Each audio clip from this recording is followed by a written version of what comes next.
आपको पता है, स्पेस में जाने के लिए आप रॉकेट में नहीं बैठ सकते, लेकिन इसके लिए आपको स्पेस क्राफ्ट की जरूरत पड़ती है। अब आप कहेंगे कि फिर रॉकेट किस काम का?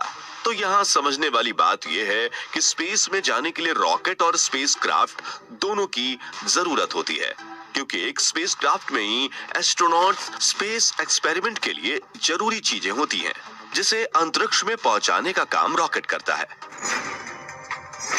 मंगल ग्रह की सतह पर कई धारियां दिखाई देती हैं, जिन्हें देखकर लगता है कि मानो पहले यहाँ जल का प्रवाह होता हो और उसी से धारियां बनी हो। मंगल ग्रह की इस सतह को देखकर कई वैज्ञानिकों का मानना है कि पहले यहाँ जीवों की बस्ती जरूर रही होगी, जिसका किसी कारणवश विनाश हो चुका होगा।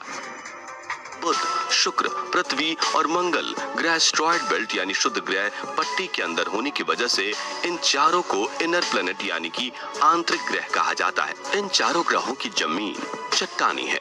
खैर चलिए, अब सोलर सिस्टम के एस्टेरॉयड बेल्ट को पार करते हुए आउटर प्लैनेट्स यानी कि बाहरी ग्रहों पर चलते हैं। तो सबसे पहले आता है सौर मंडल का सबसे बड़ा प्लैनेट जुपिटर यानी बृहस्पति ग्रह। दोस्तों, इस ग्रह को गुरु ग्रह या गैस जायंट कहा जाता है, यानी कि यहाँ कोई ठोस सतह नहीं है, बल्कि यह ग्रह पूरी तरह से गैस और तरल पदार्थों से बना है। जुपिटर ग्रह का आकार इतना बड़ा है कि इसके अंदर 1300 पृथ्वी समा सकती है। इसका वायुमंडल 1/4 हीलियम द्रव्य के साथ मुख्य रूप से हाइड्रोजन से बना हुआ है, जो हजारों किलोमीटर की गहराई तक फैला हुआ है, जो नजदीक से देखने पर तूफानी बादलों के रूप में दिखाई देता है। दोस्तों, बृहस्पति ग्रह को सोलर सिस्टम का वैक्यूम क्लीनर भी कहा जाता है, क्योंकि यह सौर मंडल में आने वाले बाहरी उल्कापिंडों को अपनी तरफ खींच लेता है, और अगर ऐसा ना होता तो शायद वे उल्कापिंड पृथ्वी या अन्य ग्रहों से टकराकर भारी तबाही मचा देते।